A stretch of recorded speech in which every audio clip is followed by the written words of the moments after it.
Good evening. I'm out here in my backyard and it's been a beautiful day. I hope you've enjoyed your day with your family too.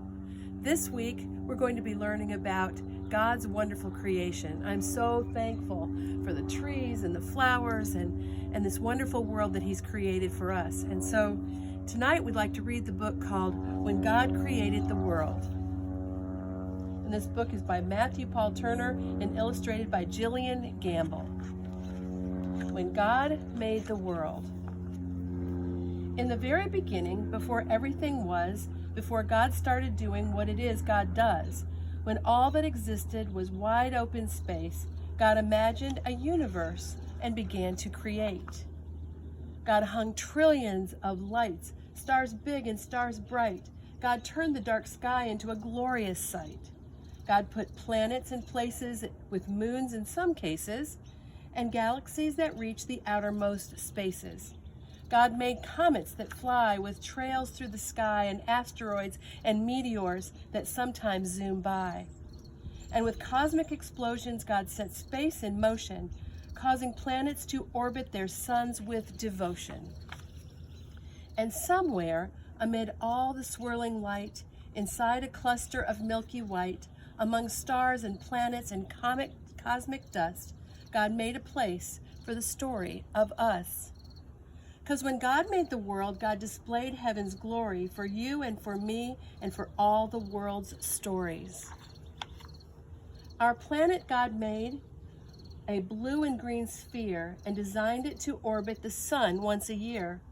God made daytime and nighttime, climates and seasons, and all kinds of weather that varies by region. God made continents and oceans, islands and seas, a north and south pole that God put in deep freeze. God carved rivers and brooks, mountains and caves, made beaches with sand and huge crashing waves. God made tropics and plateaus, glaciers and meadows, marshes and tundras, and erupting volcanoes. God made some high places with peaks in the sky and places where snowflakes fall in July. And in quite a few spots, God made it so hot, should you visit, just know that you must drink a lot. God made valleys so low and geysers that blow. Under Earth's surface, God put well springs that flow. Then, with gardens and forests and other things green, God made Earth come to life using soil and seed. God made cypress and pines, bushes and vines, all kinds of trees with leaves God designed. Plants full of flavor like basil and thyme, and trees that grow citrus like grapefruit and lime. God made flowering plants and plants that enchant. While most you can touch, God made some that you can't. Roses, be warned, are prickly with thorns, and there's an African melon God covered in horns. And poison ivy's backlash, giving you a rash. Wherever it touches, you'll itch and you'll scratch. But don't let that stop you. Run barefoot through the grass. Pick a flower or two, or a bouquet perhaps. Find a tree you can climb, or a seat with some twine. Build your very own swing or a backyard zip line. And when you eat grapes or pour syrup on crepes, or into a forest you go to escape, give thanks to God for all God has made, for the fruit and the syrup, for the trees and the shade, because when God made the world, God did all that God could to create every detail for our joy and our good.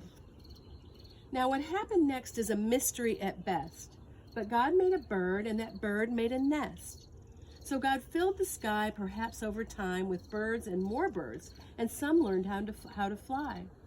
God made bluebirds and blackbirds, big birds and small birds, a few birds quite absurd, and the loudest birds you've ever heard.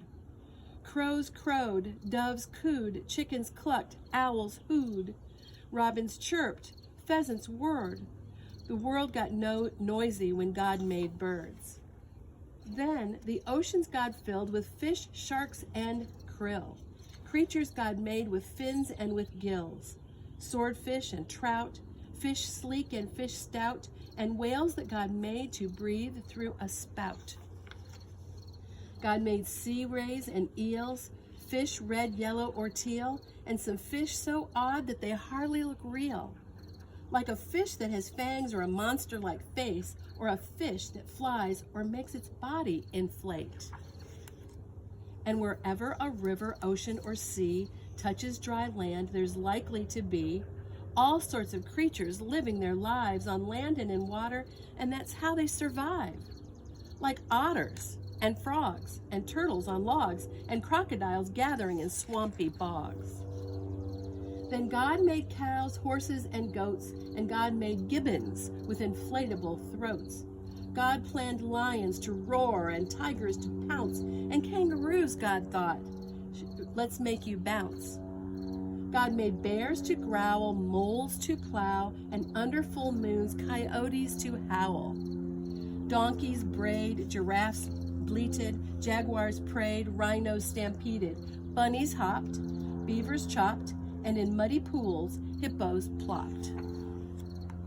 Yes, all living creatures, from whales to snails, from those covered with feathers to those covered with scales, each God designed with a home in mind to develop and evolve if needed over time. Because when God made the world, every creature on earth became a part of life's circle, having value and worth.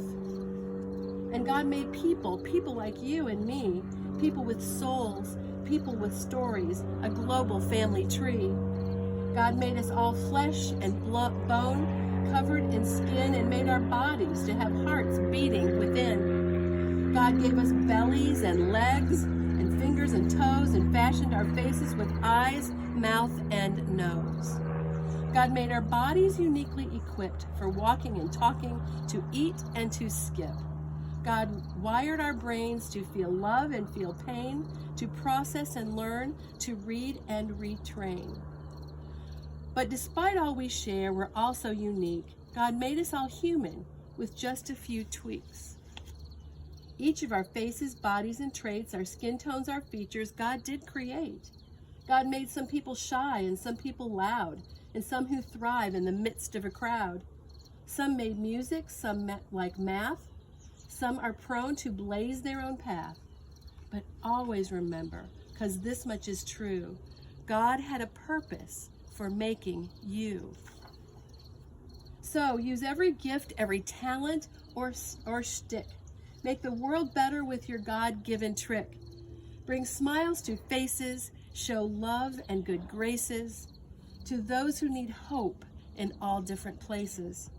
Discover a star, a planet or moon, or keep a forest from dying too soon.